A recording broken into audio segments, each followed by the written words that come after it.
Care from today. I'm Flora Limuki. Most definitely, and I'm used to standing a ringita. This particular morning, we have again the whole radio meets TV kind of experience, and the whole radio team interviewing and talking to Kakamega Governor Fernandez Baraza. You definitely want to stick around for that. Let's get to the highlights first.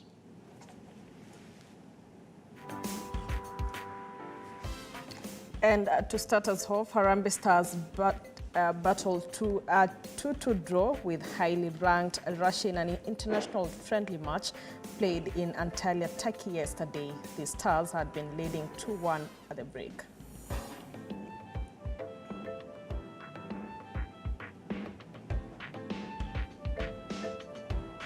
President William Ruto to deliver keynote address at the 10th anniversary meeting of China's Belt and Road Initiative Forum, which opens today as it seeks to secure a debt restructuring deal.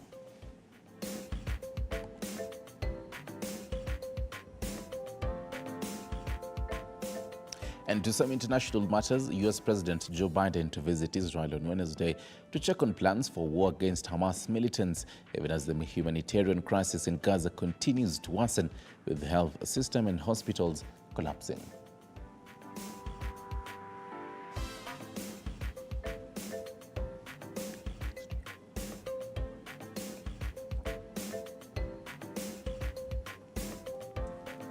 Well, that is on the highlights. But then, Fred, to the big story this particular morning. Well, our boys are really making it a huge out here. Oh, yes.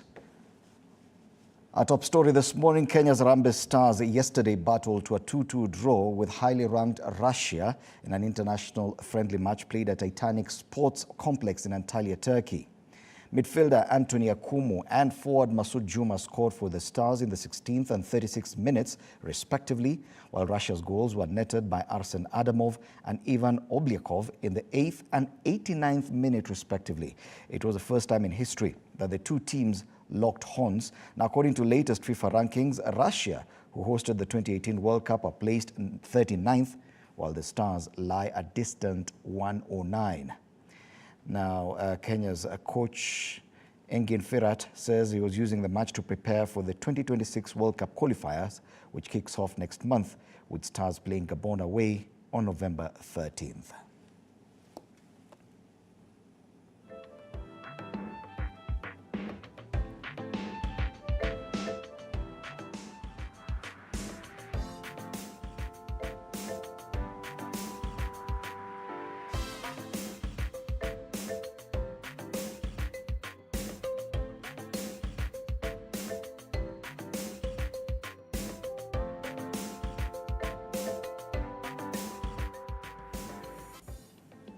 Yes, and time now for the day's diary.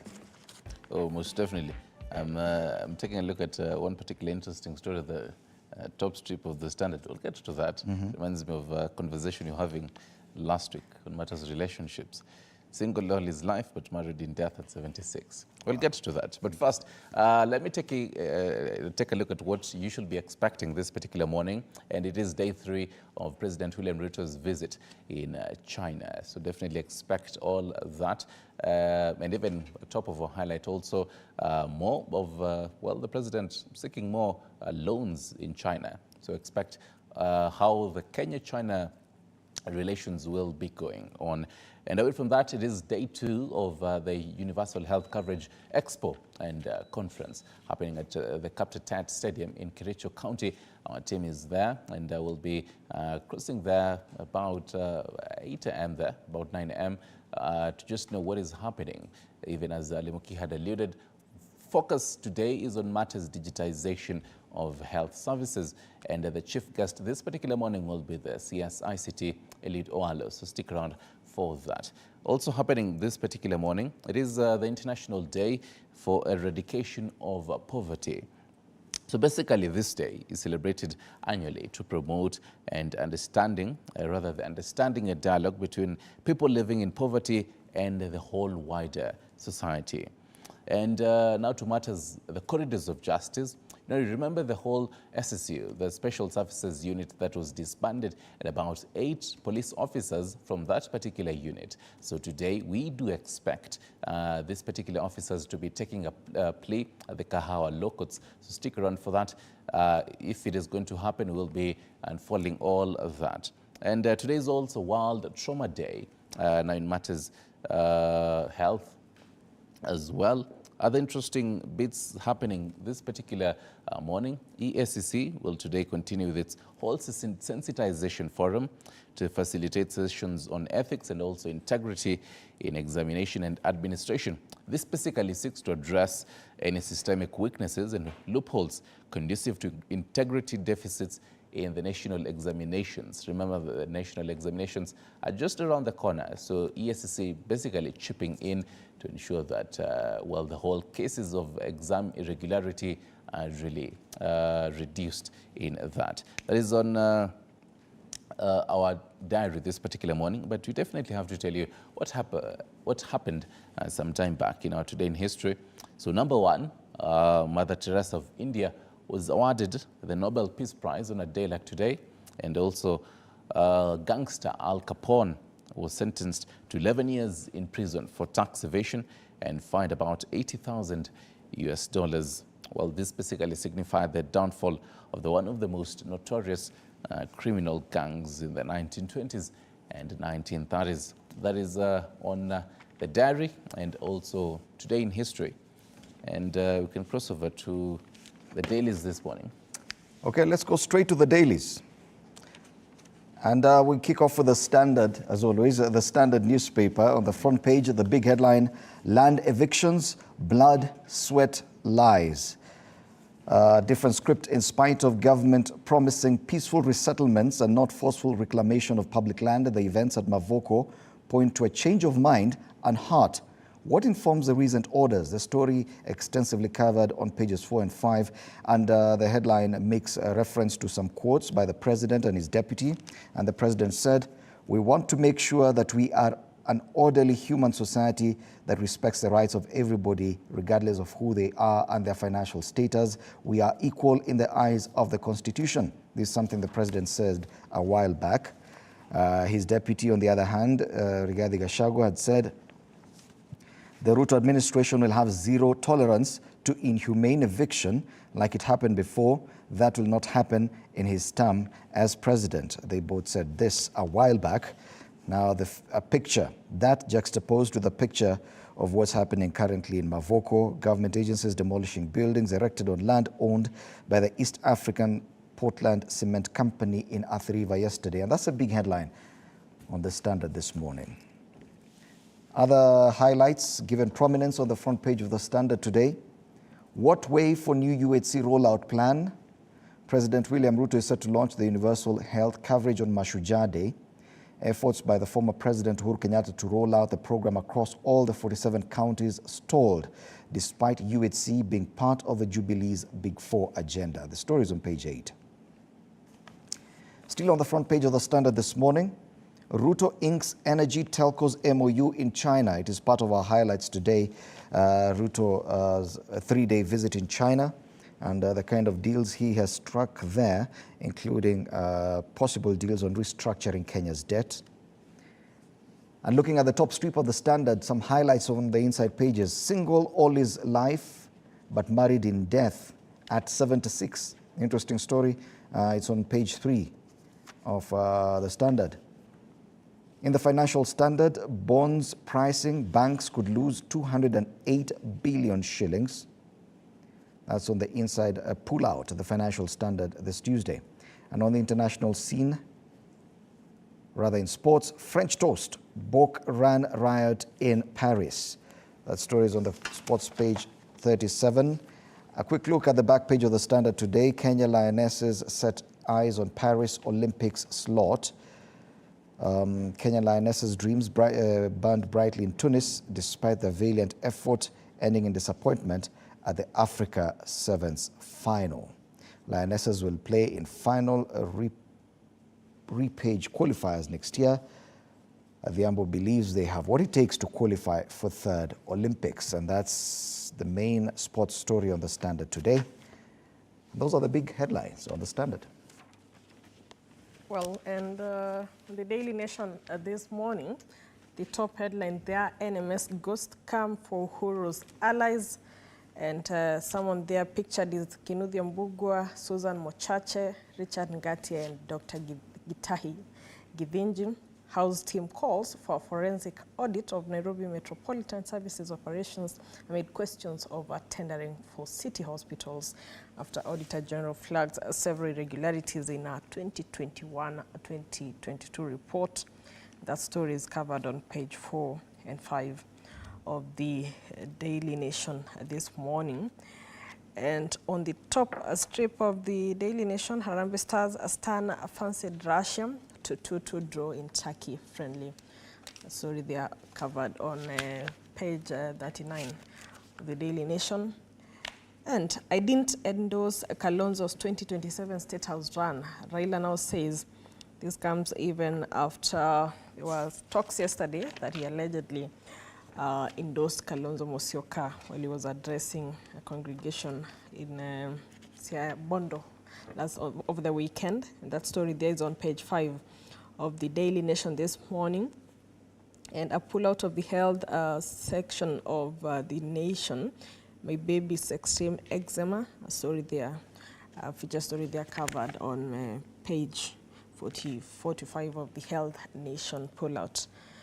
And still on the Daily Nation, on the very right strip, the untold story of Kenya's forgotten fastest blind woman, Nancy Chelangat, has won 32 major athletics trophies, including gold at the Para Athletics Championships, but Kenya has done little to celebrate her.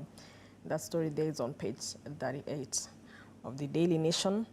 Still on the Daily Nation, Ruto scouts for public-private deals in China tour. President Ruto yesterday oversaw the signing of a MOU with two Chinese entities, China Energy International Group and telecommunications giant Huawei. That is the story you can find on the back page of the Daily Nation. Away from that, a magistrate frees 791 million shillings NYS one scandal suspect. Former NYS boss Nelson Githinji, former devolution PS Peter Mangiti, and businessman Ben Gevi acquitted for lack of evidence. That story there is on page 3 of the Daily Nation. And on matters at the river demolitions, we've been conned, theft, arrest, tears on day 4 of the demolitions. And police have made several arrests of people caught stealing building material as homeowners battle to save their belongings from bulldozers out to crash their houses and dreams into rubble.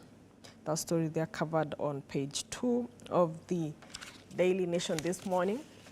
And on the back page of the Daily Nation is an extensive explanation of Ruto's tour of the China, Ruto 6 private public deals to complete projects.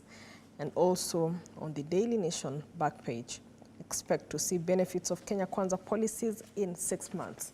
That is what the Deputy President Rigathi Gachagua says. And that is what we have on the Daily Nation this morning. Right, and on the sister page of Daily Nation, that is Time for Leo this morning, going with a whole different kind of headline. Mosho moja wa Pastor Ezekiel. That is on the front page of Taifa Leo. Mweupe kama pamba watembelea kanisa lake lenye majengo ya kifahari Mavueni, Kilifi na kufanya uchunguzi ili kuthibitisha ushahidi dhidi yake. Mengine katika ukurasa wa 4. Taifa Leo pia yadokeza kuwa maseneta wanaochunguza mauaji ya Shakahola wasema wameridhika kuwa hahusiki kwa vyovyote vile.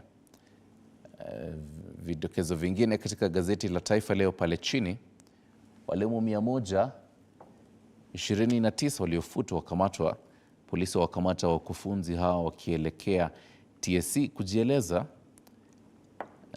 Katika spoti Euro 2024, Spain ndani wabwaga Norway kwa jasho na kufuzu, pamoja na Scotland na England wako katika ratili wanapowaalika Italia leo. Kwingineko ni kwa utalipa ada kuhudumiwa huduma. Waziri mpya sema lengo kuu ni kuwezesha Huduma Center kujitegemea.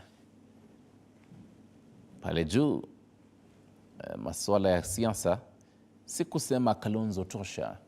Yani kulingana na Raila, aeleza kuwa mwaniaji wa Azimio la Umoja atajulikana mwaka 2026 na huko Athi River, vifo, vilio na mateso, serikali ikizidi kubomoa makazi ya raia, hasara ya mabilioni ya nyumba za kifahari zikiharibiwa, mavuko mengine katika ukurasa wa 5.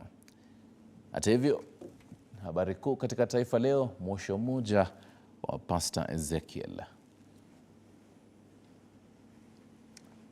Interesting. Let's take a look at the People Daily. And on the front page of the People Daily today, the big headline, how land fraud left homeowners in tears.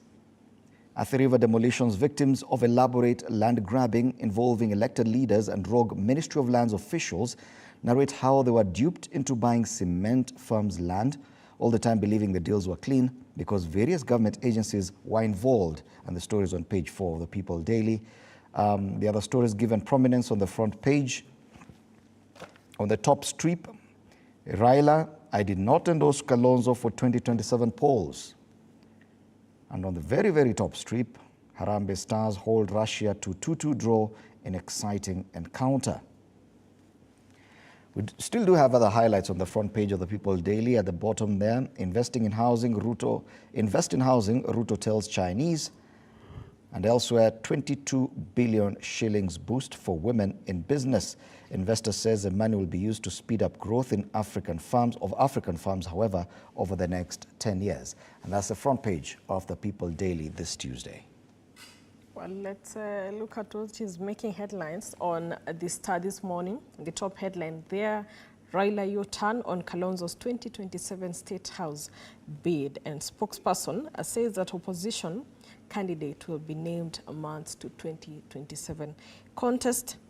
And still on the Star, court sets hefty bond terms for NIS officers in 166 million shillings theft case. And still on that story on Raila U-turn, is it a reversal or strategy, as opposition chief had hinted at backing Kalonzo over the weekend? And on the left strip of the Star this morning, another attempt to decriminalize a suicide launched.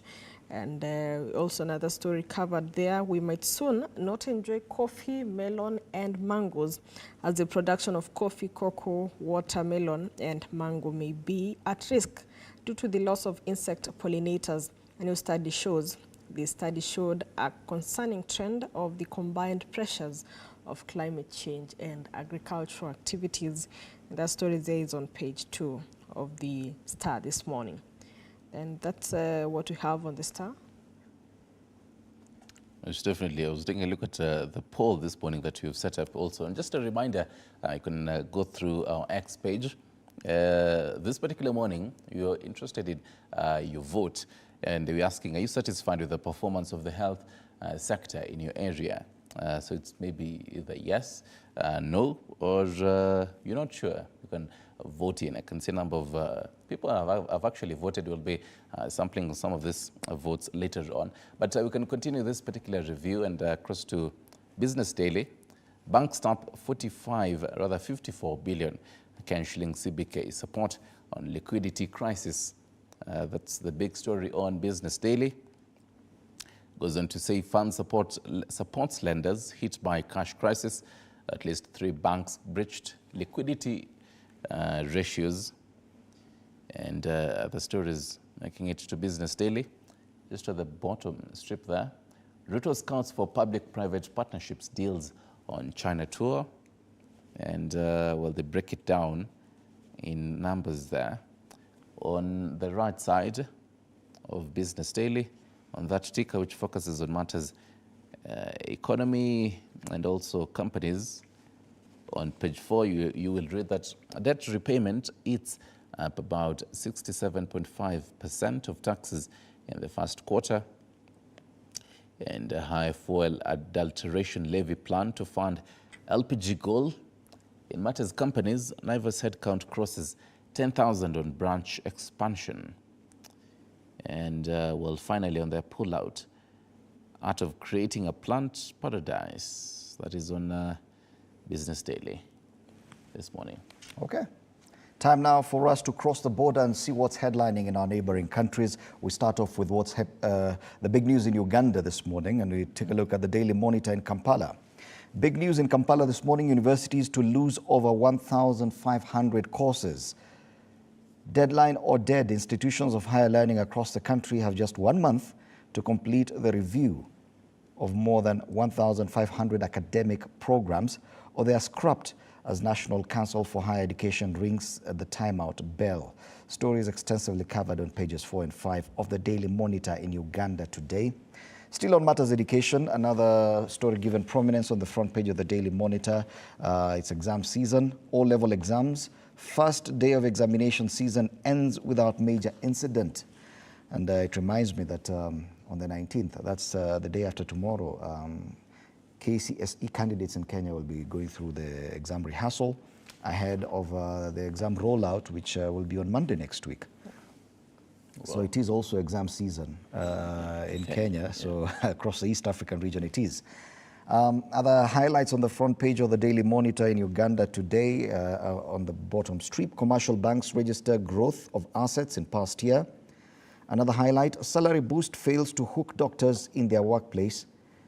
And elsewhere, why Zake's loose tongue won't get him out of trouble.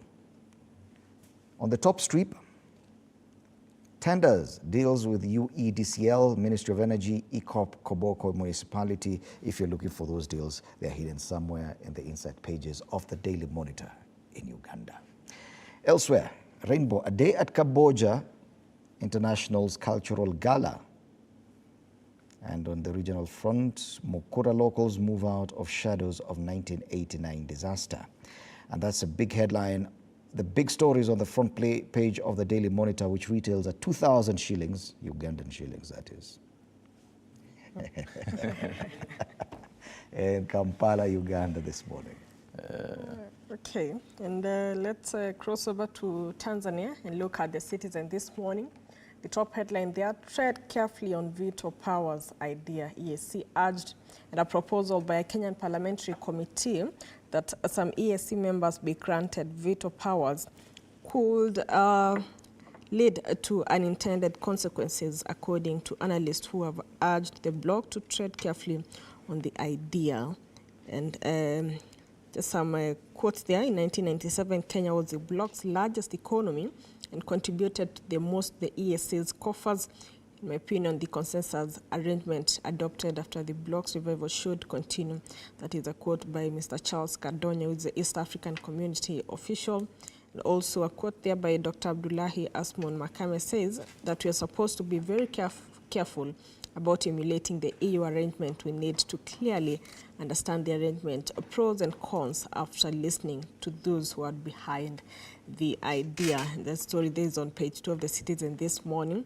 Still on the Citizen, on the top strip, Samia wants a sleeping giant Singida awakened as region clocks 60. And on the Citizen still, we have TIB Bank pumps 980 billion shillings into key projects.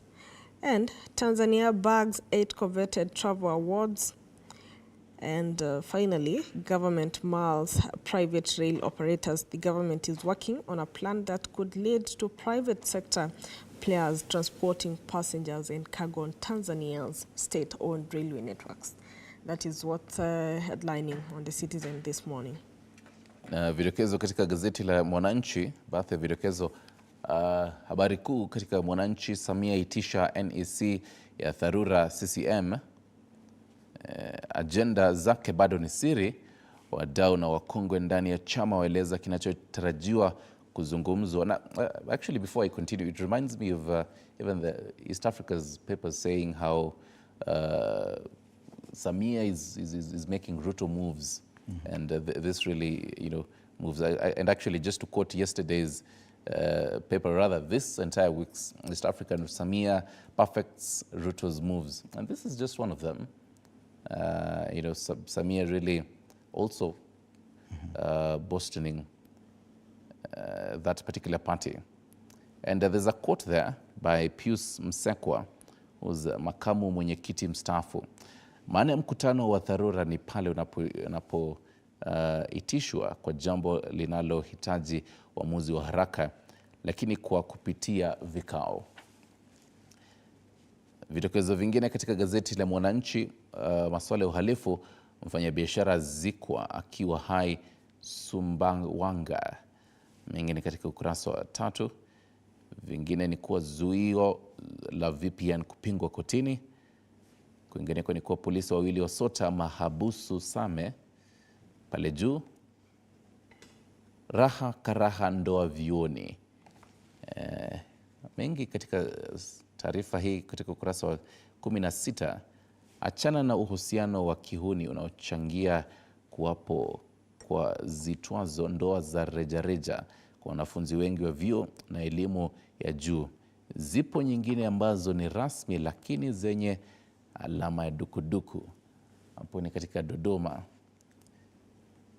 Vidokezo vya interesting highlights there in Tanzania. Katika kidokezo kingine, TIB ilivyowekeza kwenye miradi inayogusa umma. That is the newspaper review this morning. Going cross over to the caricature. Page 16 of the Daily Nation and page 14 of the Standard. I can take a look at page 17 of the Daily Nation. And, well, it has a whole satire of a gentleman there sitting on a stool, having his foot being measured. And there's a lady and the other gentleman there holding quite a huge shoe. Inside there, this particular shoe looks like an Oxford shoe, actually. It has been written successor. So probably this next gentleman should be the wearer of this shoe. But can he actually fit it? And, well, it's a whole satire of the whole mention of who should be the Azimio running mate, or rather, who should be the presidential candidate. Presidential candidate, come 2027. Yes, some argue that it is a premature debate. Raila Odinga in a statement said that no party can actually reveal its presidential candidate 4 years before the election. But yes, it was featuring, it was one of the top headlines yesterday. Whether or not Raila Odinga was misquoted, he says he was misquoted, so yeah. Let's take a look at the cartoon on the Standard, page 14. Matters Ukraine-Russia war. And someone speaking from on top of a Russian tank says, I call on the Palestinian and Israel sides to implement immediate ceasefire and denounce violence. And this is just the irony. That someone who's in the middle of a war is asking someone else to implement a ceasefire in a different war altogether. Yeah, so that one, I think, a caricature of the Russian President Putin. Interesting cartoon there. Do we have a cartoon for the People Daily? It's usually on page 10, if anyone has that copy. I can't access mine. It's taking too long. All right. But either way, those are the dailies this Tuesday morning. After the break, State of the Nation. Today we'll be having Fanya Mambo Kinodhia, a lawyer and political analyst in studio, Honorable Kennedy Ondiek, UDA Coordinator, South Nyanza Region, and Dr. Juliet Kimemia, politician and political analyst. We'll be looking at different headlines that big talking points this whole week, including today, including that the ongoing demolitions in Mavoko. Do stand by for that conversation after the break. And remember, you can continue interacting with us on our social media pages at TV47 News on X and TV47 Kenya on Facebook. You're watching Morning Cafe.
back. You're watching Morning Cafe on TV47 with me, Fred Ndemuli, and you can continue interacting with us on our social media pages, even as we engage our panel this morning on the discussions that matter to you.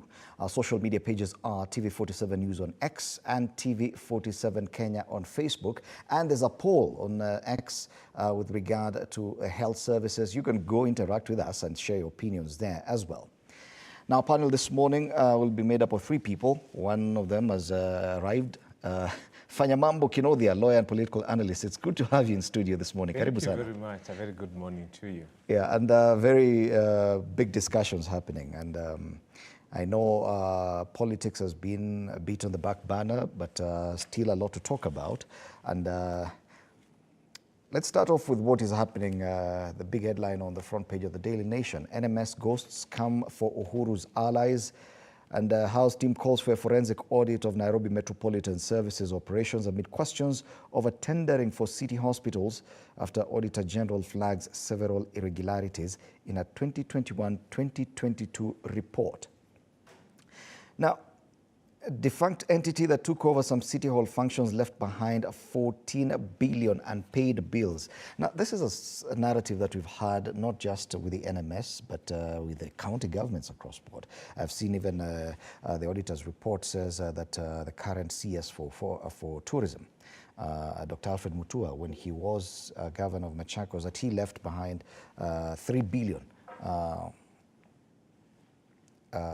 bill in unpaid bills. This is something that cuts across all counties in Kenya. NMS is just probably one of the biggest culprits. But do you think that we are suffering from effects of our legal framework? These entities that we call counties, NMS being a different strand of the same, that once we have any transition from one county administration to another, that will always have issues to do with pending bills. Thank you very much. Once again, good morning to our viewers. I think sometime around 2022, there was something that was called the Prompt Payments Bill. And the Prompt Payments Bill had been inspired by the thought that, one, no government entity, whether county or national, would be required to procure for services that they do not have money to pay for. And they would not be required to receive those goods or receive those services or have that construction made and then they are unable to pay. Unfortunately, Parliament did not pass this bill and we do not know how far it went. In fact, I need to do my research into it, but there was a prompt payments bill. And the spirit of this bill was to ensure that by the time a procurement officer in a government office issues an LPO or an LSO, there is resources available for it, and the county government or the national government is able to pay for the services that they have requested for. Unfortunately, today we have a situation. I have a friend who's an engineer and a contractor, and he bought a blood pressure machine.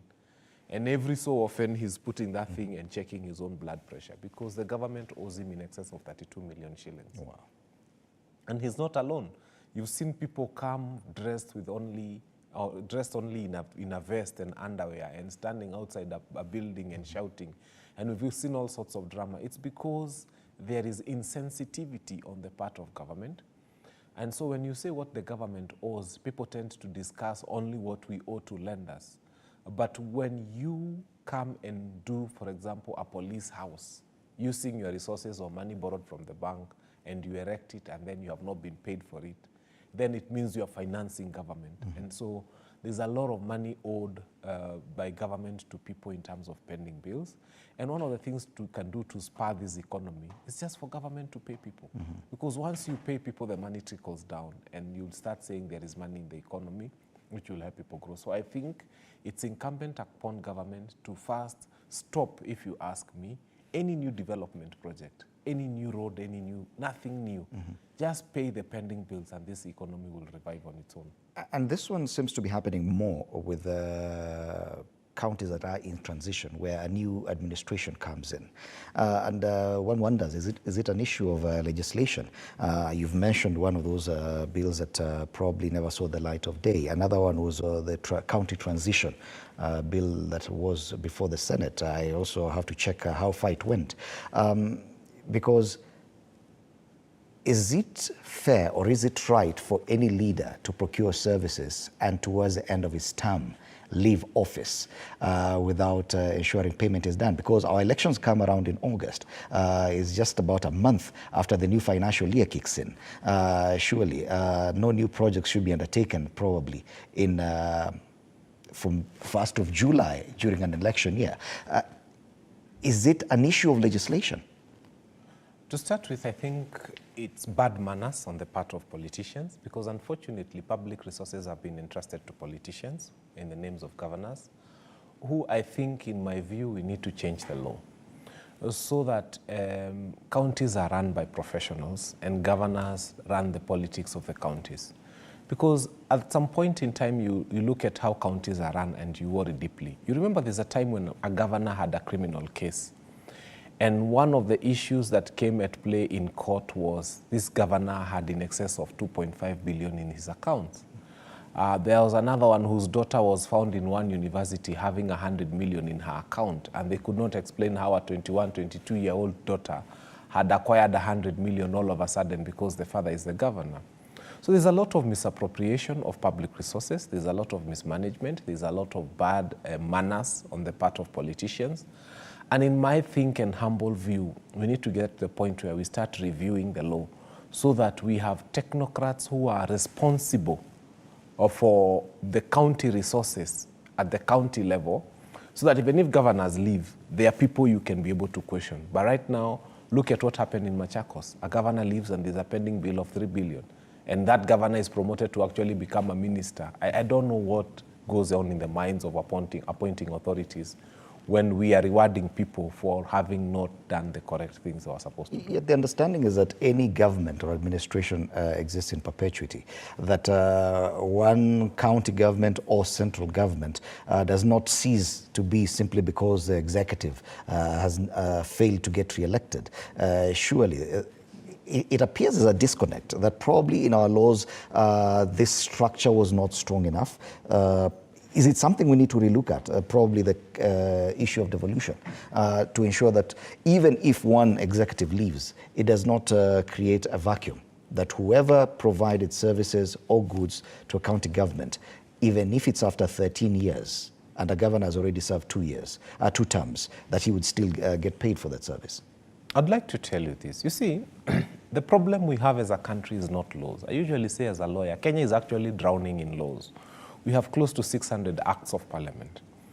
So you realize that people have stolen so much money. Instead of dealing with the Criminal Procedure Code, you start creating a new law and you call it the Anti-Corruption Act, and then you call that stealing corruption, and it is stealing, it's just people stealing public resources. The Criminal Procedure Code should have dealt with them as criminals. And then you create an anti-corruption authority, and then it's not enough, and then you create an ethics and anti-corruption authority, and then you realize it's not enough. So soon we're about to create another authority that will govern the two and make sure that the two are doing their work. It's bad manners. I usually say the late President Mwai Kibaki, may he rest in peace, he governed us under the constitution that was seen to have been one of the weakest constitutions, but he was still a meritocratic leader, and he still cared about this nation. Imagine, with the same constitution that President Moi used was the same constitution that President Mwai Kibaki used. Mm-hmm. But under Moi, you know what happened to those people who were critical of his government. You know torture chambers, you know Nyayo House, you know Nyati House, you know all those things we've heard about President Moi, and they were true. And we know the victims of all those tortures, and we can name them. And we even saw what happened to Reverend Njoya on the streets and so on. Mm-hmm. President Mwai Kibaki comes, same constitution, same powers, but you insult him and then he waits after 2 years, he says, Pumbavu tu, and he goes on with life as president. I think Kenyans have elected the wrong people into office. Mm-hmm. Under Governor Professor Kivutha Kibwana, you saw what happened in his county, and The people were excited. The people, when he left office, what are we hearing about his county and his legacy and what he did? The kind of hospital he would build with half of the money that other counties would build. You hear he's built a 261-bed hospital for much less than those who are building a 100-bed hospital. So once you elect the right leaders into office, it does not matter how much law you have or how much law you do not have. It does not matter what constitution you use or how many acts of parliament you do. When you have a leader who cares about the nation, they will do the right thing, whether the law is watching them or not. The problem with us, you had, when we were going through these elections, people were saying, give us our thief. We want our thief. He's our thief. Yes, there is Jesus, but we want our Barabbas. And then you are wondering what is wrong with this country. This country is where it is because voters queued and said, we want this thief and we do not want this technocrat. We want this goon and we do not want this leader. Now pay the price, carry the burden. Until the day will come when you will elect leaders who, whether you are watching them or not. I keep telling Kenyans, the late President Julius Kabarage Nyerere, when he died, the government had to start, when they saw that he was sickly, the government had to start building a road towards his home to make it a tarmac road.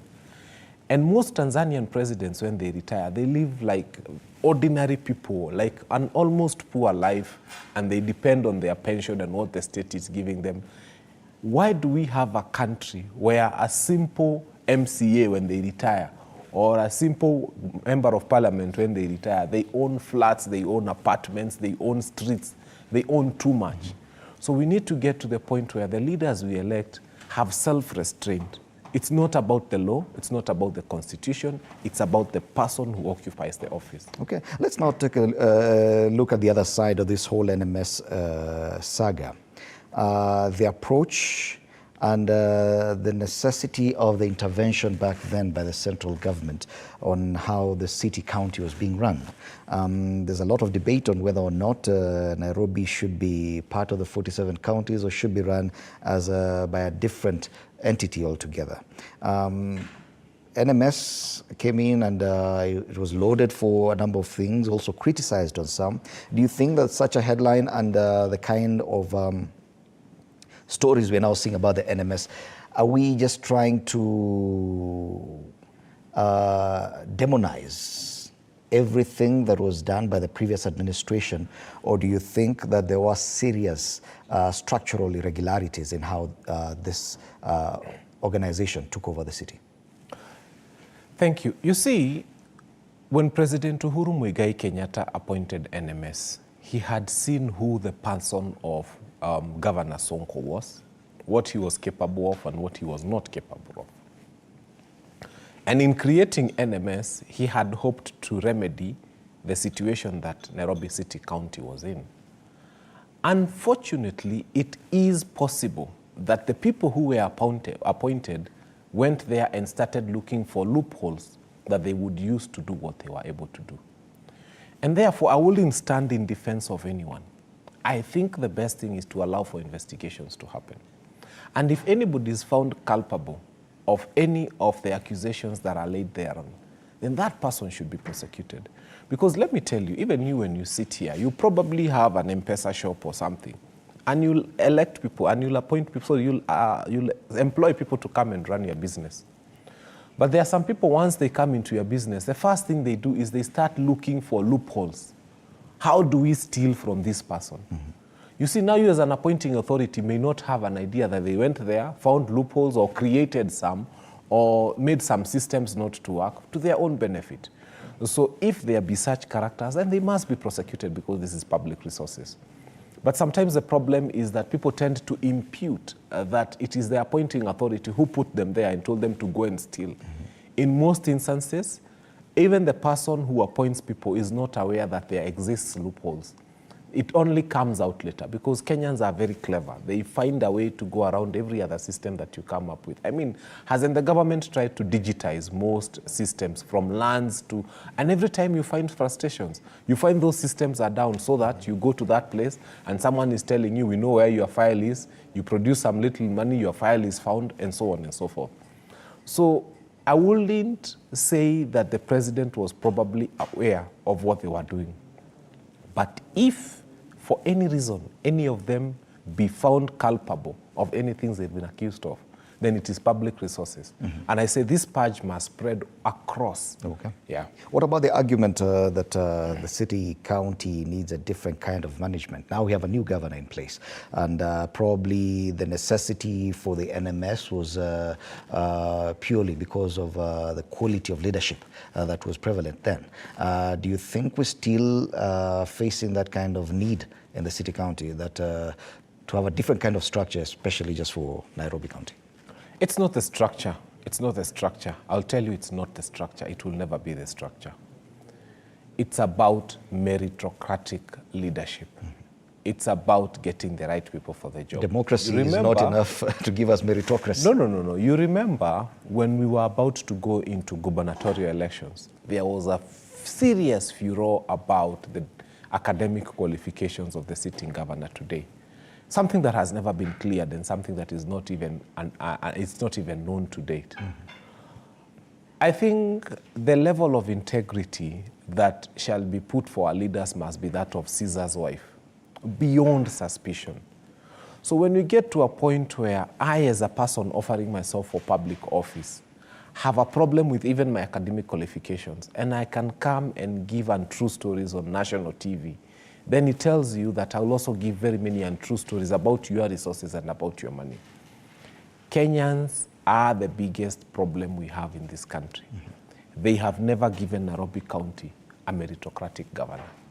And until and unless the time will come when they will elect a man or woman who doesn't care what the law says about stealing or not stealing, that person will not steal, that person will not do the wrong thing, not because the law is watching them, not because Kenyans are watching them, but because they as people have chosen to do the right thing. That's when this country will move forward. But as long as you have someone who, if you switched off the lights, they would stuff their pockets, and if you switched on the lights, you'd find their pockets full, then that's not the person you need.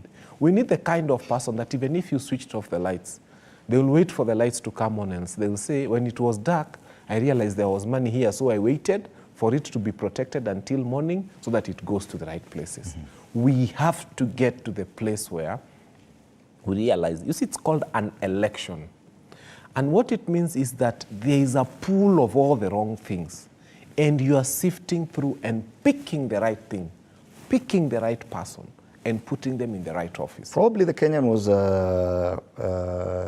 a bit too dependent on the provisions of the Constitution, especially Chapter 6, which admittedly we are yet to implement fully, or we managed to dilute through some acts that were not as friendly to the same provision. Don't you think that Kenyans probably had too much faith in the Constitution to help them weed out potential bad leaders, and we are suffering from those consequences? Kenyans did not have too much faith in the Constitution. Kenyans took their anger to the ballot. And you know, I usually tell people that ballot box is one place where you put your hopes, your aspirations, your dreams. You put all the best things that you have in that ballot box. Unfortunately, there are people who carry frustrations and put them in the ballot box. There are people who carry anger and put in the ballot box. There are people who carry curses for the people they hate and put in the ballot box.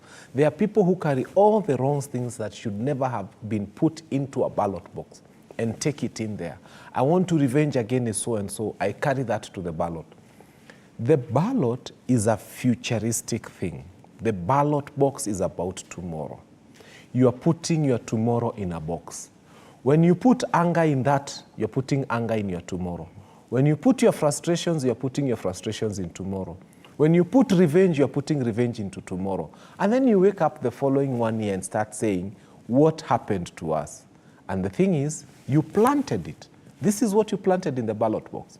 So people must get to the point where they refrain from carrying those things into the ballot box and start saying, wait a minute. The right things to put there is hope, aspirations, dreams, good things, and put them in there for the sake of your children. Now, what we planted for our children was, I want to revenge. I hate, I don't know, Jubilee. I need to punish someone. I need to punish someone. Now they punished those people. What did they get? So, and some people chose candidates because they were in parties that they thought this party is going to thrash this party. Now look at what we have today. So I have to say that again, the problem begins and ends with Kenyans, and we have to get to the point where we put the right people in office. Because I can tell you, look at our constitution and how bulky it is. And look at the American Constitution. It's a third in size compared to ours. It's a very small constitution, but it runs a superpower with over 51 states. We are drowning in law, and we will continue making more laws to take care of our bad manners. A time will come when you realize there are so many acts of parliament because this one is regulating. Like, which other country has got an anti-corruption authority, an ethics and anti-corruption authority, a Kenya Police Service, and then there is the Office of Director of Public Prosecutions, and then there's a solicitor. All these people in a very small country with only 50 million people to govern the bad manners of others. So every time there's a mistake, you make a new act of parliament. Okay. Every time something is not working, you make a new act of parliament. Can we just stop? Over legislation to govern our bad manners. That's what Fanyamambo Kinothia, a lawyer and political analyst, says about Kenyans, and he says everything stops with the voter. Time now for a break. When we come back, Dr. Juliet Kimemia, politician and political analyst, and Honorable Kennedy Ondiek, UDA South Nyanza coordinator, will be joining this panel as we discuss other headlines that matter to you. Remember, you can continue interacting with us on social media at TV47 News on X and TV47 Kenya on Facebook. You're watching Morning Cafe.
In Demuli.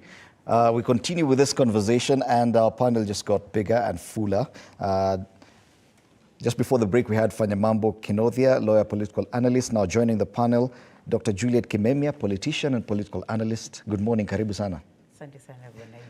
Also, Honorable Kennedy Ondiek, UDA coordinator, South Nyanza region, is in the panel. Karibu sana. Good morning. Just before the break, Fanyamambo and I were discussing the headline on the front page of the Daily Nation. No need to go back to that. Issues of pending bills and unpaid bills. This one in reference to the Nairobi Metropolitan Service. But now I want us to move on to the Standard and the big story on the Standard: land evictions, blood, sweat, lies. And a lot has been said about the ongoing evictions of people who are said to have encroached on land belonging to the East Africa Portland Cement Company. The evictions are going on. People are losing their homes, and many have been rendered homeless. Now, what the Standard has done this morning is draw a comparison between what the president and his deputy said about this kind of action as they campaigned, and what they promised to do during the administration that they now run. This parallels can also be drawn with what happened in 2021 in Kariobangi at the height of the COVID pandemic, and there were demolitions somewhere in Kariobangi, and the president then, Uhuru Kenyatta, came under a lot of criticism for that action. We are seeing a repeat of this sort of action by the government, and let's start with you, Honorable Kennedy Ondiek. What is your assessment of this? The president made a promise. The quote is there on the front page of the Standard. And he said, when it comes to any dispute over land, it would be resolved in a way that will also ensure that nobody is evicted in this kind of manner.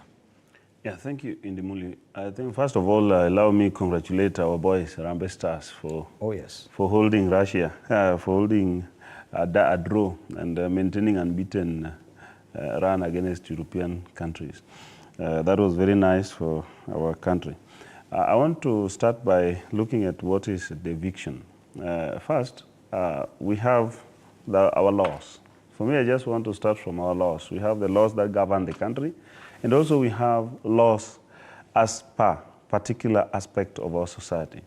The most important thing, the president could have made a promise, but you see, the president also made another promise to uphold the law. While you want to meddle in these matters, you realize that you might end up being wrong. So the president made a promise to ensure that there is proper management of that particular conflicts if they arise, but he did not say that there will be no evictions. I think we have to be very clear as to what the president intended. There is alternative conflict resolution mechanisms which are provided by the Constitution of Kenya, but also we have the rights at Article 40 of ownership of property by different persons. If you look at our Constitution at Article 40, everyone has a right to his property, and the government has a duty to protect that right. If there's an encroachment by a group of people, they may be disparate Kenyans as usual who want a place to stay, or maybe Kenyans who are given that particular place to stay by another individuals who may have done a crime in a way of selling land which doesn't belong to them. When the owner comes back, the owner will have to take back what belongs to them. So the government is only trying to protect to balance in protecting the rights of individuals as to their properties, and also ensuring that there is peaceful coexistence between the people. So I believe that the evictions could have been as a result of an order of a court. The president is in office also by an order of a court. So it would be very incorrect for the president to refuse that a particular order of a court not to be implemented in evicting a particular group of people who have stayed in another person's property. Okay. So I believe that the promise was not in itself expressed that there will be no eviction.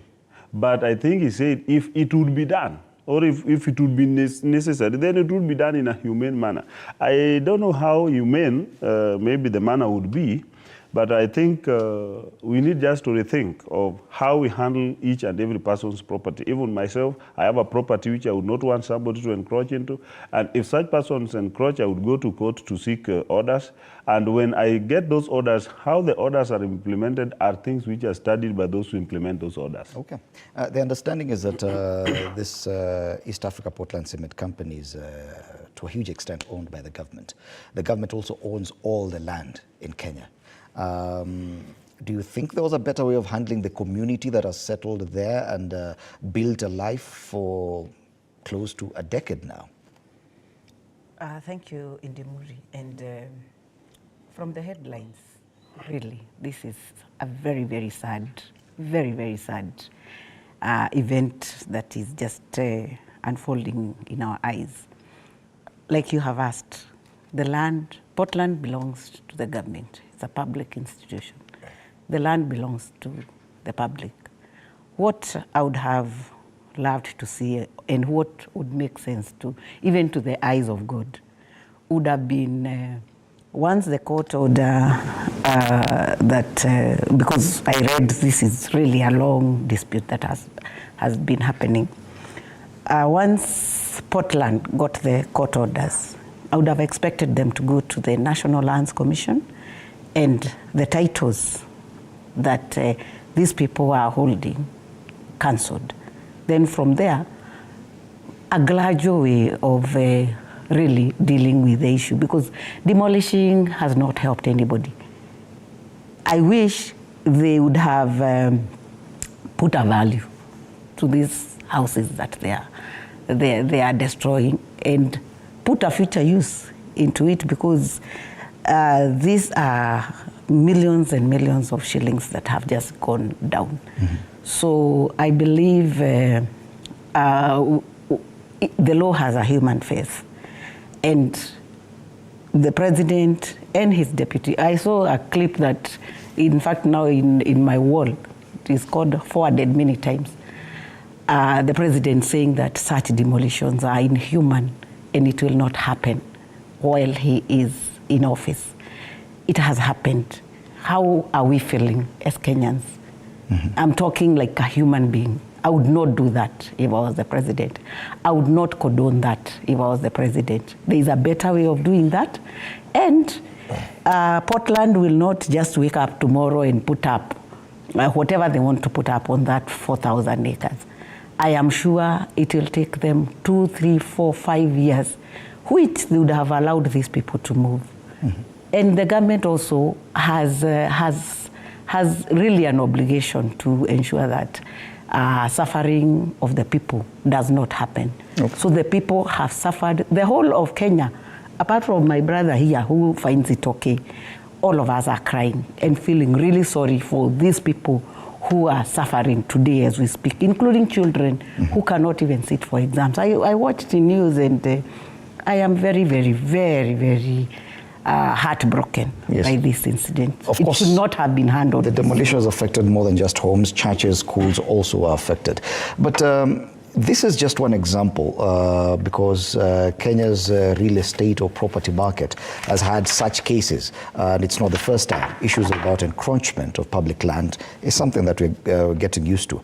Issues of demolitions, evictions, land grabbing, it's something that has become more of a culture. Don't you think that the responsibility on the government's part is more than just coming to demolish houses, that also ensuring that there's sanity and hygiene in how the property market is run and the real estate sector is run, that it's also part of the government's responsibility to ensure that everything is in order? Number one, thank you very much. You see, I work as a court-accredited mediator, so I work in mediation. And I think this is one of those cases that should not have been given to a judge. And that judge should have been sent to Mavoko. I mean, should have been sent to that place before they make that judgment. It was an extremely inhumane judgment. And whoever made this judgment should be thoroughly ashamed of themselves. And I'll say that on national TV. And I'll give reasons. Number one, these people have been here for a very long time. Number two, they applied for loans using the certificates they had for these land titles, and banks found them fit to give loans. Number two, these people applied for electricity connections from Kenya Power and Lighting Company, which requires you cannot get an electricity connection if you do not have documents to ownership of land. Kenya Power connected power to these people. The county government of Machakos actually was coming there to collect money for approvals of this building. So the first person who should be culpable is the county government of Machakos. They are supposed to, and now the governor who was there then is the minister in this UDA government. This is a very insensitive government. We have to say the truth. Although he had raised concern, there's a letter. No, it doesn't mean raising concerns is not enough. Raising concerns is not enough. Now he's minister. It is his county government that was collecting money from these people for approvals of these buildings. They got approvals to construct their houses. And anytime you didn't have an approval, they would come their county officers and they would make sure you have an approval. So that county government of Machakos should start by refunding any money they ever took from anyone for approvals for these buildings.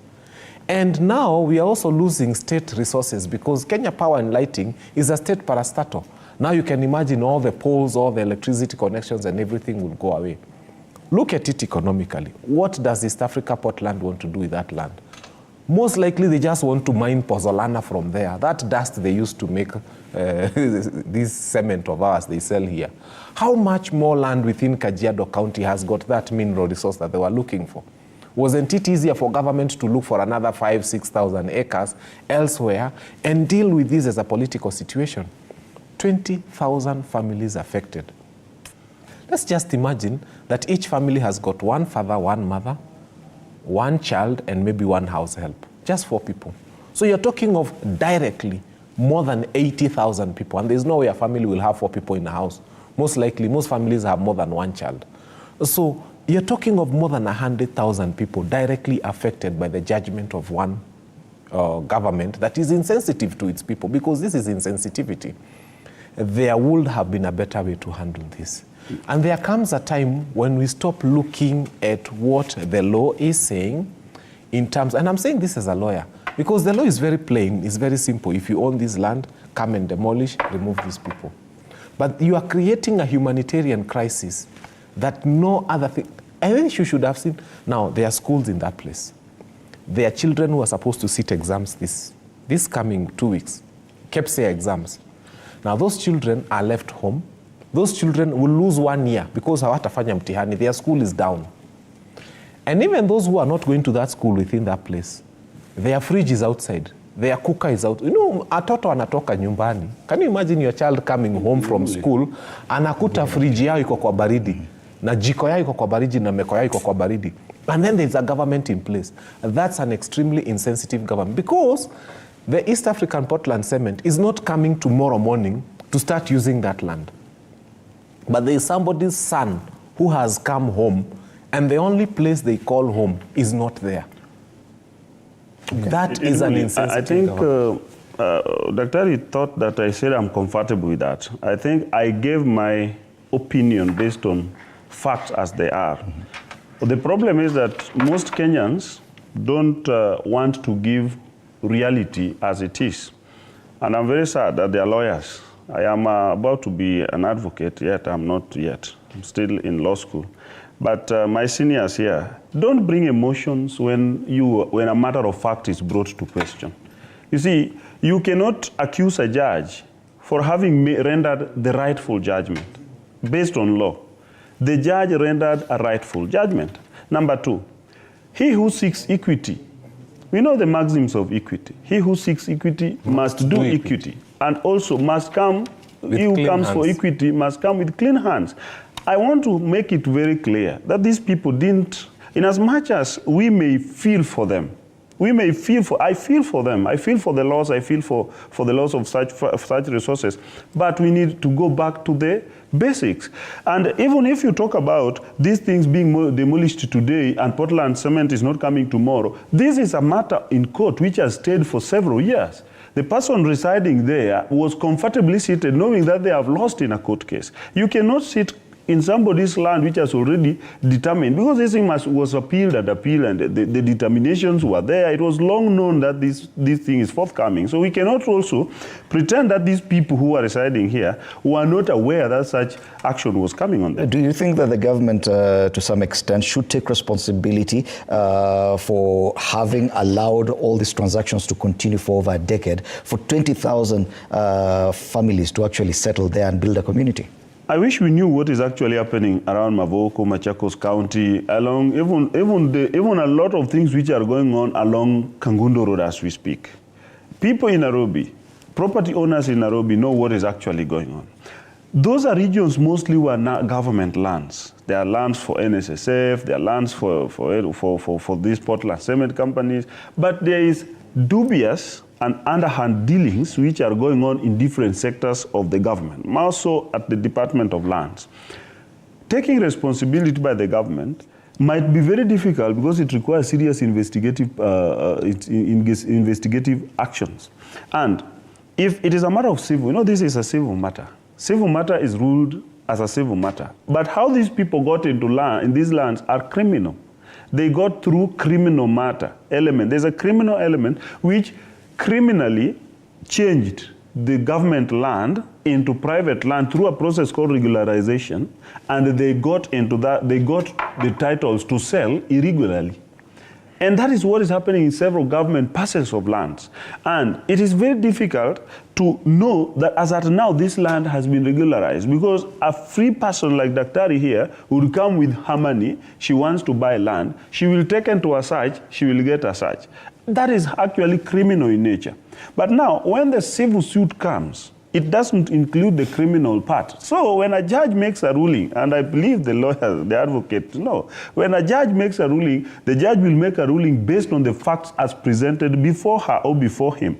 And if the facts are to the extent that this Portland Cement Company, based on the evidence adduced, has ownership of this piece of land, the only rightful thing to do by a judge is to make a determination that the right belongs to the actual property owner. These persons who came must have known there's something called caveat emptor. Buyer beware. When you are buying a particular piece of land and you are starting to settle in it, the bank wants money. You have come with a document which looks legitimate. The bank might only do basic verification and they can give you a loan. In fact, the worst of it is Kenya Power.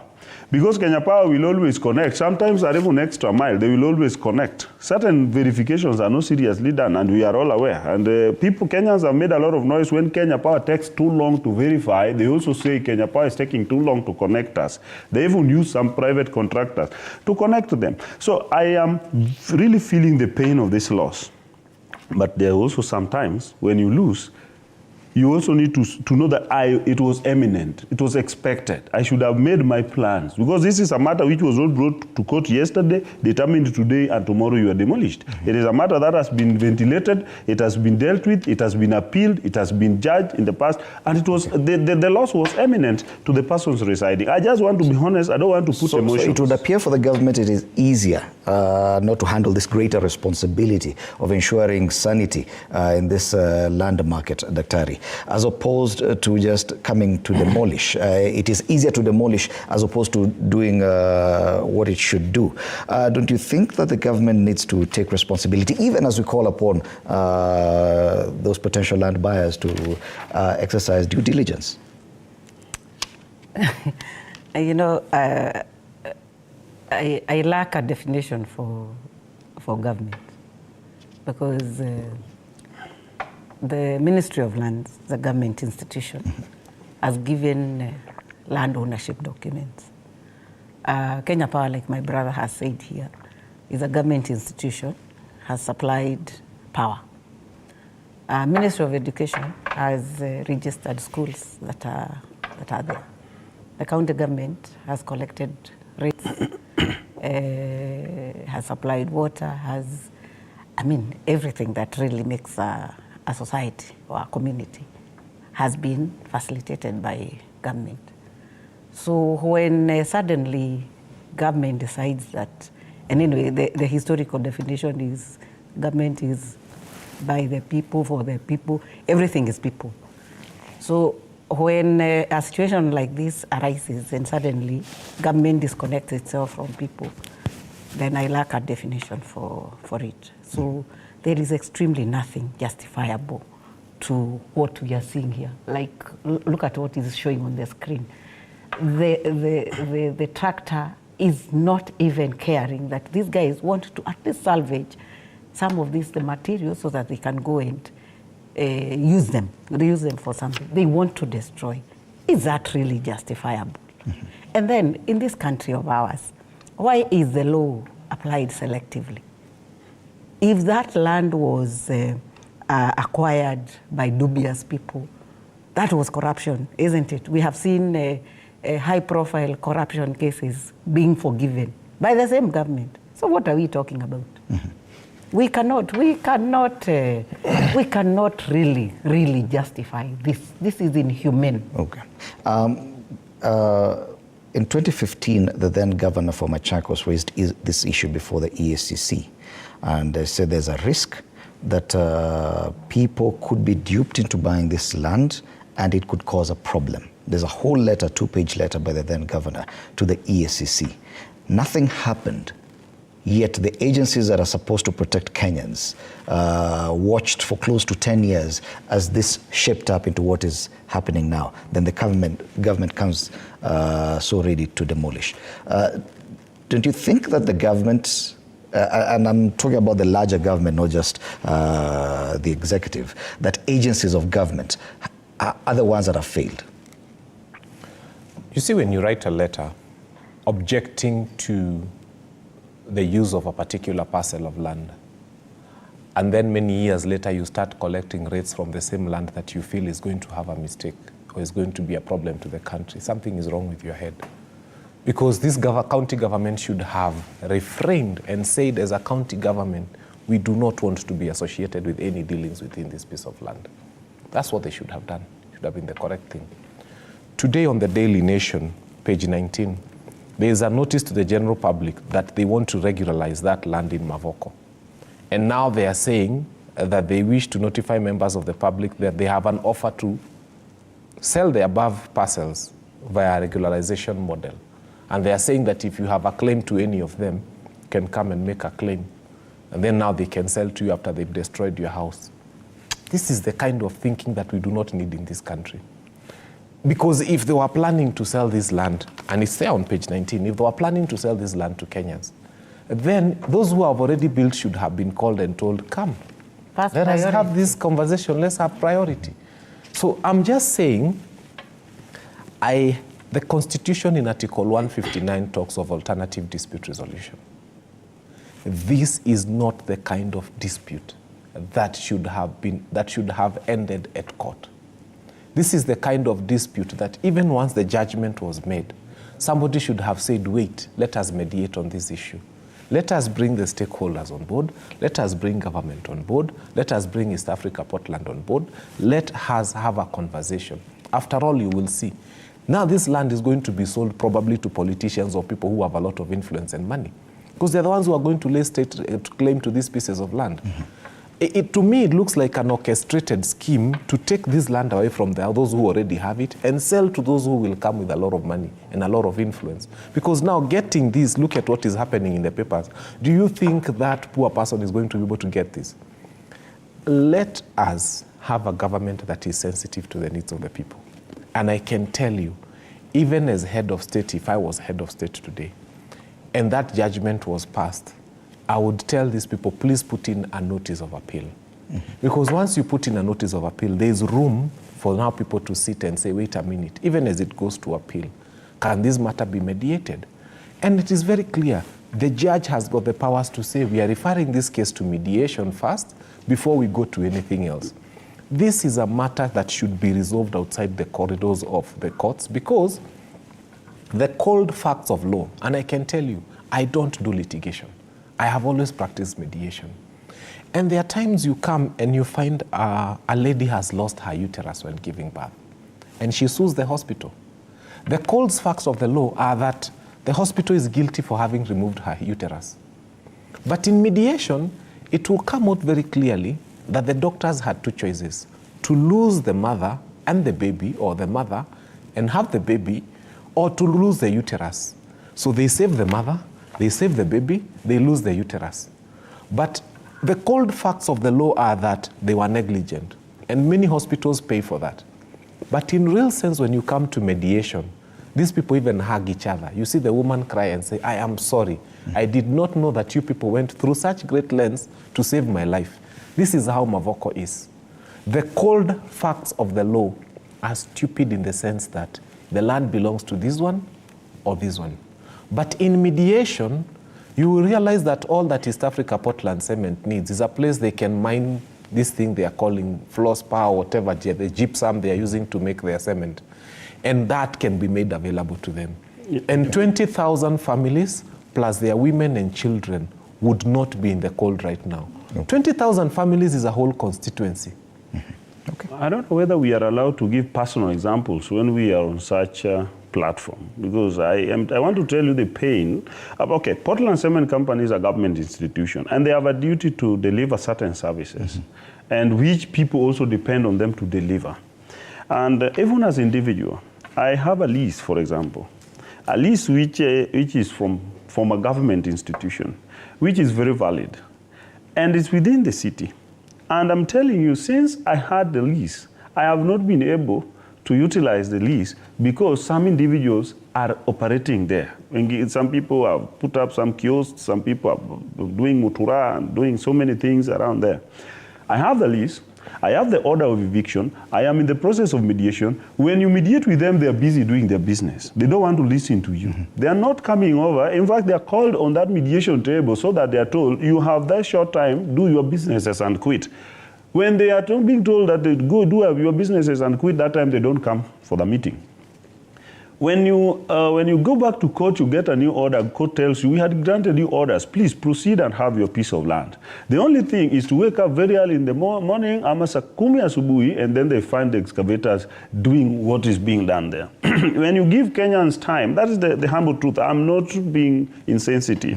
Kenyans also don't want to listen to those mediation. When you tell about land, when it comes to land, they will bring you several papers, which they also know that they might have acquired. When they are acquiring them, they know they are really doing a lot of dubious things. In the process, they know. Some of them hide. Some of them go to lawyers at night to ensure that those papers are processed. Some of them go to even end up at River Road. We know what happens in this country. So personally, I want to be very honest that as a country, we need to give the Constitution, as it says, alternative dispute resolution mechanism is there. But I want to also add that while we want to vilify the state, some of these people, some of these lawyers are the ones who run around with these documents to go behind the state. Yeah, so when these matters are being navigated in the limelight, they become very formal. When the matters are being dealt with on limelight, they become very formal and they really can attack the government agency. But when they leave the formal part, they get back to their offices. They are the ones who sign these contracts. Okay. They are the ones who are supposed to help in due diligence. They are the ones who are supposed to ensure that their clients are receiving a correct thing. These people who bought this land have contractual agreements which were drafted by lawyers. It begins from there. When you have taken a contract which has been completed by a lawyer, and from a lawyer's office, what do you expect a simple government registrar to do when the lawyer has done? And it raises a lot of issues with regard to the responsibility of lawyers, especially on such matters, because yes, the issue of even quacks in the legal profession has just come up. And yes, because people are wondering, then why, if at all someone can argue a case in court and do so successfully, even though he's not a registered lawyer, then why are you going after him? But you just raised an issue that the responsibility on lawyers is beyond just arguing cases. Yes. That when they sign contracts, and some of them are commissioners of oaths, that those deals should be sacrosanct. Don't you think, now that you are a lawyer, on this debate about quacks and the conduct of those people in the legal profession, that they too need to be called out on such instances? I'd like to say this. To start with, I'm not a member of the Law Society of Kenya. After my law degree, I chose to go completely into arbitration and mediation. So I'm not one of them. In fact, I don't call myself an advocate. I am a lawyer. I am not a member of the Law Society of Kenya. But I'd like to say this. In this country, we do have fake pastors. We do have fake engineers. We do have even fake doctors. You saw one who he was doing serious gynecological operations and raping his patients, which was I thank God he's in jail. In every single profession, you will even have fake journalists. You will not stop that. You will try to regulate, it is true. You will do your best to regulate. And I know the Law Society of Kenya, wherever they are doing at their best. They are doing what they can because they have a register of lawyers, they have a register, of their advocates. In fact, they tell you, when someone gives you their name, you check on the role of advocates. And if their name pops up, so they have tried to come, because sometimes you even find quack dentists. We have even quack pastors who you've seen the number of funny things they are doing to especially women within their churches. So that will happen in every profession. You've even had imposter policemen. You've seen people who've done police jobs at very senior level. You remember the famous one. They will be there. It will, and as long as professions are lucrative in one way or the other, they'll be there. But what needs to happen is we need to keep tightening our controls. How many people have been caught running a pharmacy and dispensing medicine to people, and they've never gone into a pharmacy class? And every time you go to a local chemist, now they are putting a number there. You are able to check whether it is certified and so on and so forth. So I think what needs to happen is that those bodies that are mandated with keeping regulations for various professions need to come up with a way in which Kenyans can be able to verify from maybe a simple message from their phone, so that if you come to a chemist, there's a way to check. If you go to a hospital, there's a way to check. Yes. If you come to a law firm, and these people have a courage. People they brand their law firm, and you come in and you think he's an advocate, very well dressed in a suit. But people need to know that there's that app. You can go to the phone and check and verify. Yes. So, but quacks will be there. Because the question that many Kenyans are asking now, that if I can invest 15, 20 million in building a home for my family and lose it, yes, yet I still went to lawyers, I still did all this due diligence, because when you say due diligence, what exactly do you mean? If I employ the services of an advocate, a commissioner of oaths in ensuring that the land transaction I'm getting involved in is okay, isn't that enough? Because many people are now reluctant to actually get involved in the property market because of such things you're seeing in Mavoko. You're right, because before you get approval, the first thing I think the county government asks for is a map. The map is produced by the Survey of Kenya, so there is and then there is also the mother title, the green card. Yeah. All those are legal documents. And I'm sure the people at Mavoko produced all those legal documents that have come from a government institution. Before you bring in lawyers, the government has validated the process. Especially in fact, banks. Banks would not go they would a not step touch without it. any. Yes. The banks would not touch before they see these documents that are validated by the government. So there is no argument that can really justify what has happened. And even from the advert I had in SIGNET, then this really raises the red flag on the genuineness of Kenya Portlands. I also saw it in the list of the state corporations that are earmarked for privatization. Yes. Without parliamentary approval. Without parliamentary approval, at a whopping, I think, 35 billion. Are you saying there could be much more than meets the eye in this land dealings? Yes, it is. In the evictions, that is. It is not published. I saw it in social media, so therefore I cannot really ascertain. But you know, where there is smoke, there is fire. Okay. So if it is earmarked for being privatized, and there is even a figure, and today Kenya Ports has put this advert, I feel sorry for the bottom of the pyramid, for the bottom up. I feel so sorry. And before he goes in, I cry for this country. Please get him some hot water. You know, it's very hard to defend this KK administration. Please don't. He needs a lot of hot water. Let's give him an opportunity. Let's give him his opportunity as we wrap up this discussion. I come from South Nyanza. Oh, no. I come from South Nyanza and I come from Home Bay. And when he talks about me defending a government, we are the ones who voted with Enga. You see, I have been they are the people who voted. For us, it's when we are working to make this government, and that's when it's now that we are working to have UDA come into our region because we want national image. And let them not stand aloof and complain because they voted, and they voted. I don't want to know. I mean, they means they voted. What I will remain with. Why don't you say we voted, all of us? What I'll remain with is this. This is a government which has to be run by the laws. Whether sometimes the law steps on you or it favors you, we have to know one thing. Kenyans have learned to be very, let me use this word, I don't know whether it will be legitimate, shortcutting. They are so of shortcuts to the extent that due diligence is nowadays just a word. If you go to what happens today, even as this demolition is going on, there are thousands of transactions of such nature which are going on in Nairobi as we speak. It's because Kenyans will tell you, and if we want to, like Wangari Maathai used to be very honest on TV, and that's why we can tell her that she did a good thing. Wangari Maathai will speak the truth, and let me speak a little truth today on this TV. When Kenyans want to, when a Kenyan has had money, 10 million, 20, and he or she wants land, they will always run for that land irrespective of how the land is sketchy, the land is ugly in terms of internal makings. Kenyans must first of all make a break. The world is not coming to an end. If you have your 5 million, take a break, relax, look for land. Don't go to the ones who are called lawyers. I'm telling you, we cannot exonerate any lawyer in this transaction because there's no any contractual transaction which begins without a lawyer.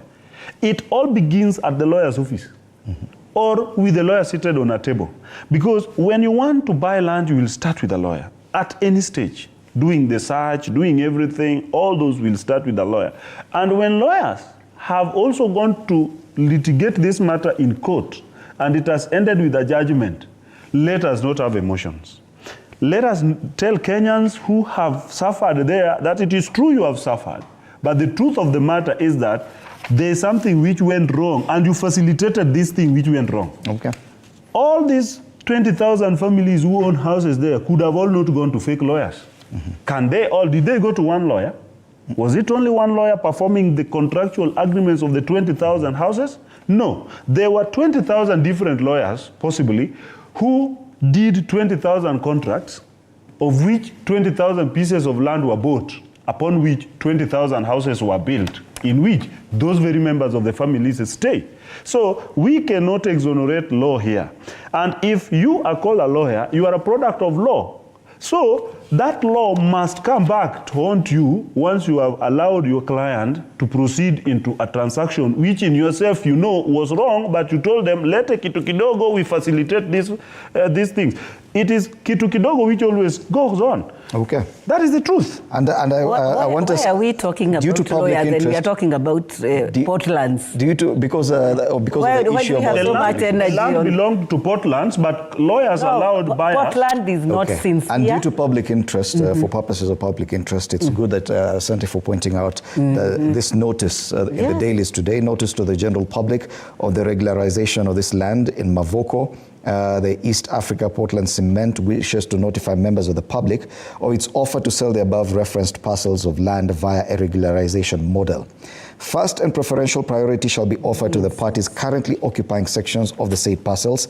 We're not sure if it's the same parcel of land. The Portland Cement Company has more than 5,000 acres there. And those in this kind of situation are advised to state their claim of the same within 14 days from the date of this notice. At the expiry of this notice, all unclaimed portions shall be competitively offered to the general public on a willing buyer, willing seller basis.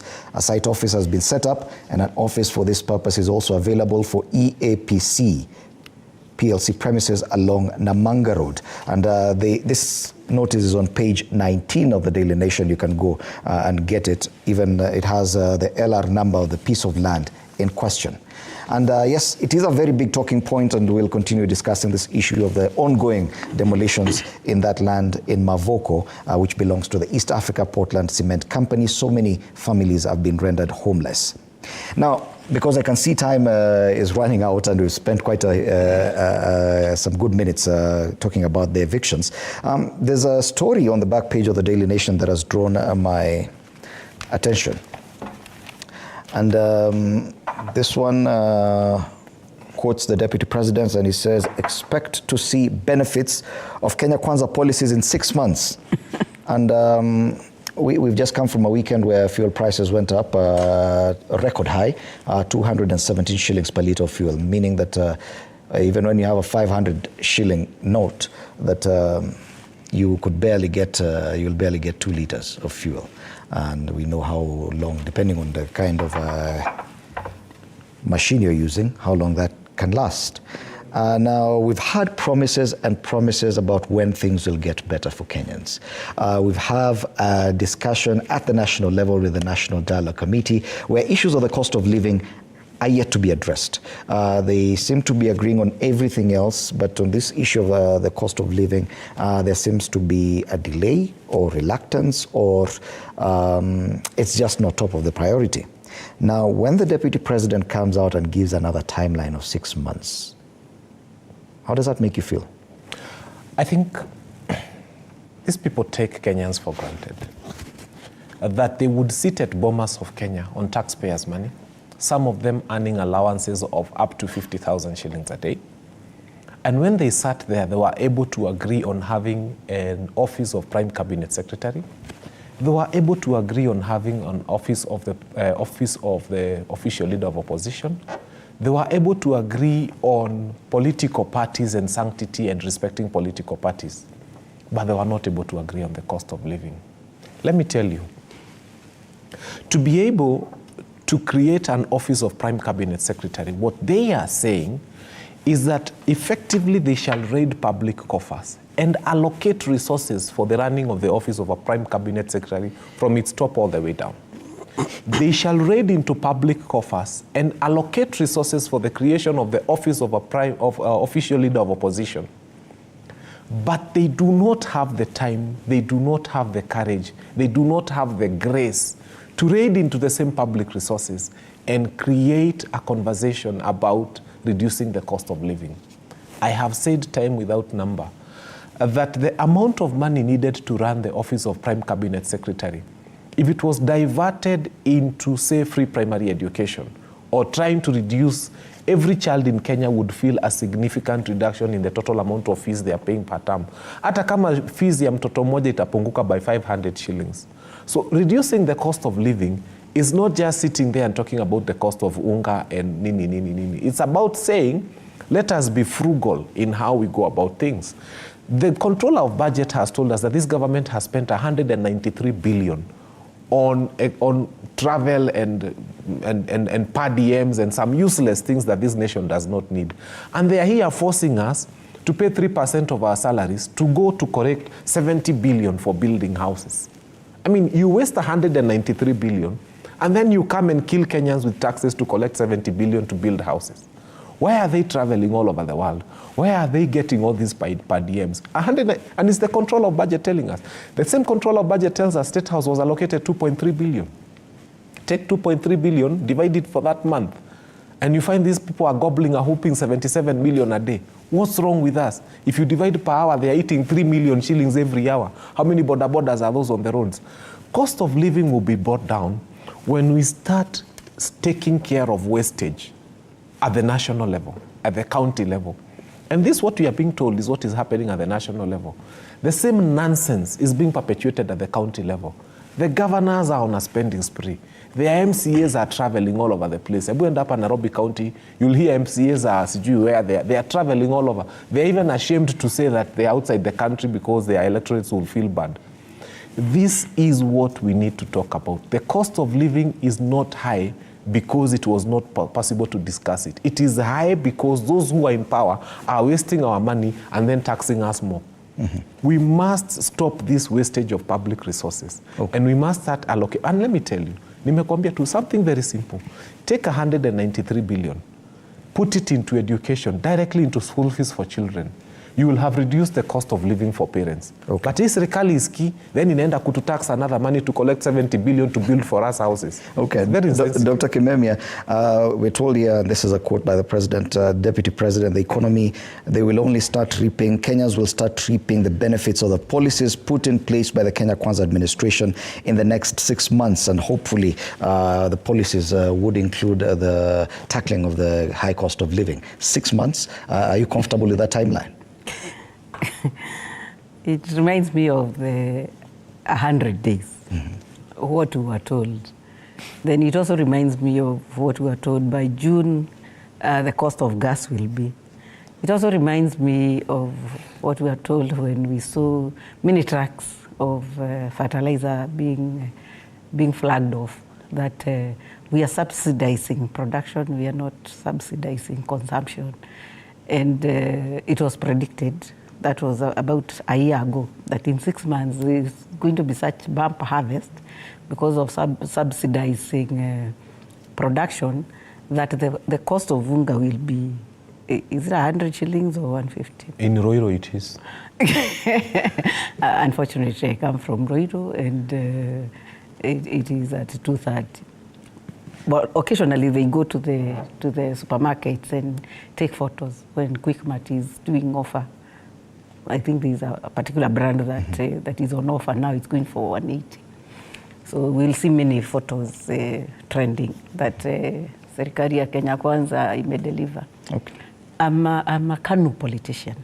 I have run for office on a KANU ticket, and it's because I believe in the spirit and ideology of KANU, love, peace, and unity. You cannot achieve that if you are dishonest.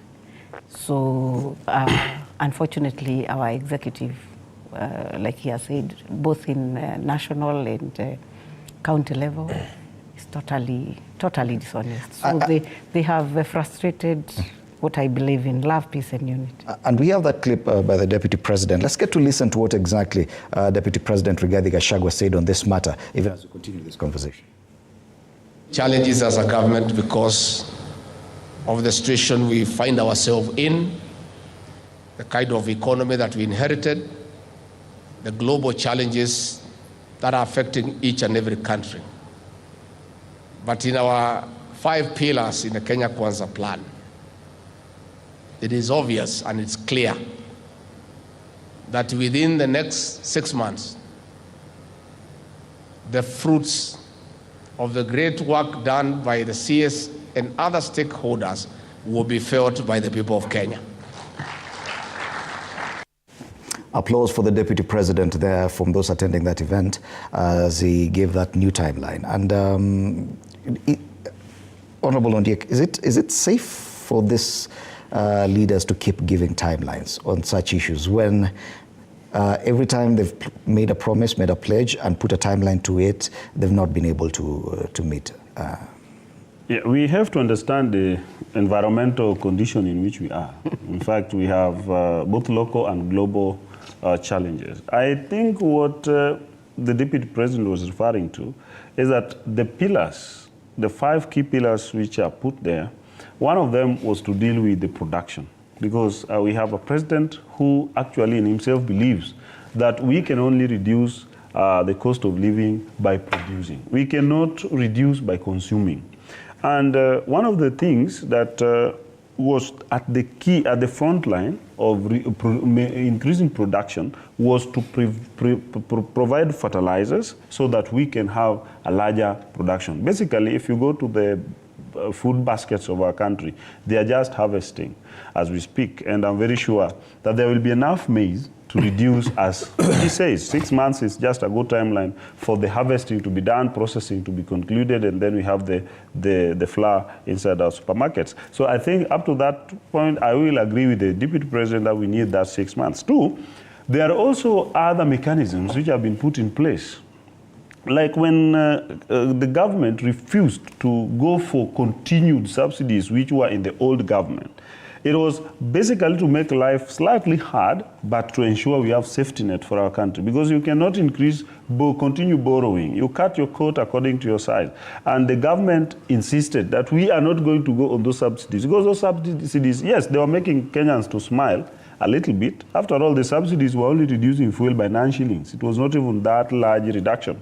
But at the end, it will be having a serious ripple effect on our debt responsibility on the international stage. So the government simply ensured that things are slightly hard so that they become soft. Most importantly, they talk about timelines. Always Kenyans will ask you for timelines. So it's not wrong to give them what they will ask you for, because they will say after how long. You know, 100 days she talked about. 100 days are challenges, because those 100 days, look at the number of days the government worked, because the oppositions were with sufurias on their heads within those 100 days. And even immediately after the 100 days, there was a labaloo left, right, and center against the government and all that. I can categorically say cost of living is hard to everyone. The only challenge is that we don't know who is suffering the most. Basically, Dr. here and I could not fail to afford the fuel, and we will afford it even if it's 1,000. we will afford it. But when we talk on national matters, do we because she talks about supermarket. I'm telling you, 70% of Kenyans don't buy unga in supermarkets because they can't go to the supermarkets. In fact, some of them don't even know how supermarkets look like. We need to look at the general picture of everyone, because you see, when people in Nairobi talk about cost of living, we don't talk about cost of living in Runda, and we don't talk about cost of living in Eastlands. We need to categorize the cost of living. Which ones are we talking about? Because all of us, she drove her car here, I drove my car here, he drove his car here, and we were using fuel. There are people who cannot even afford kerosene for lighting in their houses. So that one makes it very unique as a country, that we are looking at serious disparities, and the government is the only one to look at all of them. They don't look at disparities. In fact, while we were coming, we could have even passed some people along the road trekking. We don't know where they have come from and where they are going to. We don't even know what they have in their pockets. But it is the duty of government to look at us who are driving and also to look at the one who is trekking. That's why the policies of the government might not be visible to some of them, because the government is looking for unga to someone who cannot go to the processed unga. It's looking for the maize itself so that they can just take to Kisiagi. So for me, personally, what I'm looking at, this is a government which came into place, and I will defend this government properly. Even if you want to add me 10 glasses of water, just add, because I'm going to defend this government, because this is a government which found things terrible state. And when you look at, just allow me 2 more minutes, the people who have put the government into check, the Azimio people, are the ones who are informing our people wrongly, because the president, I told you when we were on this station sometimes, on 22nd of July, last year, when it was almost imminent that Raila Odinga would be the president, he said it on TV, flagged by Martha Karua, that the cost of living is a global thing and it cannot change. And the cost of fuel will always go up because of the challenge of Russia and the challenges of Corona. So how come when the President William Ruto took an oath, then it had to change suddenly according to them? He said some people are politicizing that thing. And now, who is politicizing it the most? And the worst of it, when they made Kenyans go on street, some of them got killed, and the issue was cost of living. And we discussed it here, and I told you cost of living is not their business. Their business is positions. Today, am I not vindicated? I said their business was positions, and some people who are jobless, who are running around, who feel that they need to have jobs and they need protection of the government. What would Eugene Wamalwa tell us which can be done differently from the government he stayed in 10 years? What can Raila tell us that can be done differently from a government he stayed in 5 years? I'm telling you, these people are not looking for the Kenyans' interest. Okay. It is purely private interest, and which has superseded the public interest, and that is what happened in Bomas, when they agreed on things which are just for their interest, and there is no cost of living on that thing. They refuse to agree. Do you agree that by design that the National Dialogue Committee will be totally inconsequential on this issue of cost of living?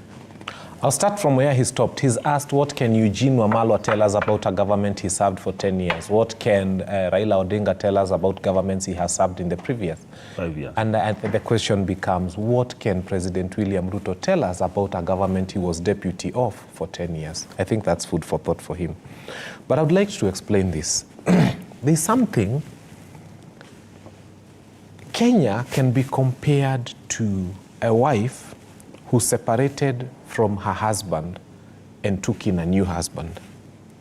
Then this new husband has borrowed more loans than the previous husband. This new husband is collecting more money from other sources than the previous husband.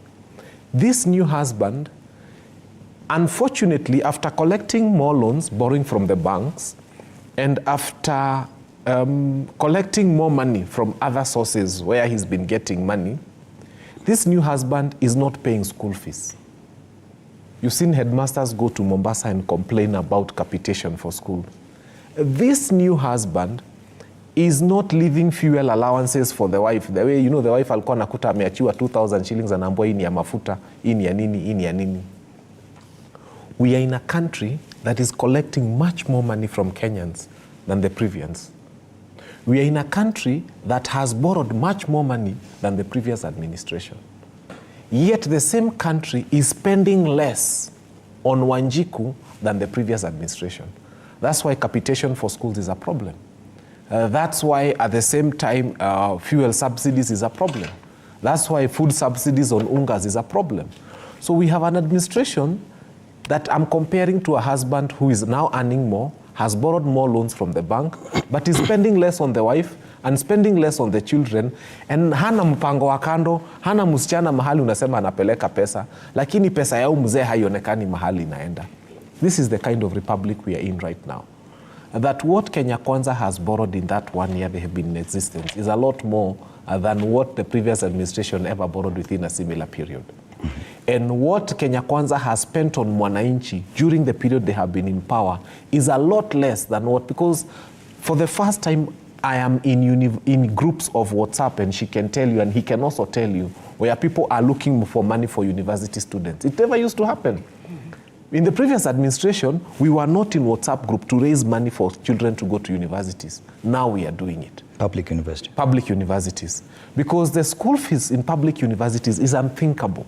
And it's something that has happened all of a sudden. But it's happening at a time when we have an administration that is borrowing more and collecting more, yet spending less on Mwananchi. Where is this money going to? They will tell us they are paying loans. But I get jittery when they tell me about that. Because you cannot tell us you are paying loans and you are borrowing more loans. Okay. And nobody, let me tell you how IMF and World Bank works. Those people will not give you money if you're not capable of paying.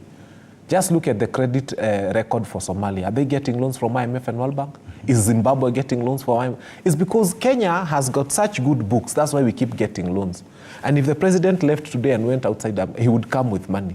Why? Because our books are good. Okay. And go look for those countries. The president is currently in China. Are you saying he's going to come back? With a lot of it. With a lot of it. Okay. I can see it here. Let's take a break. I know you want to chime in into this conversation. Let's take a break. When we come back, we'll continue this conversation even as we wrap up this whole discussion this morning. You're watching Morning Cafe.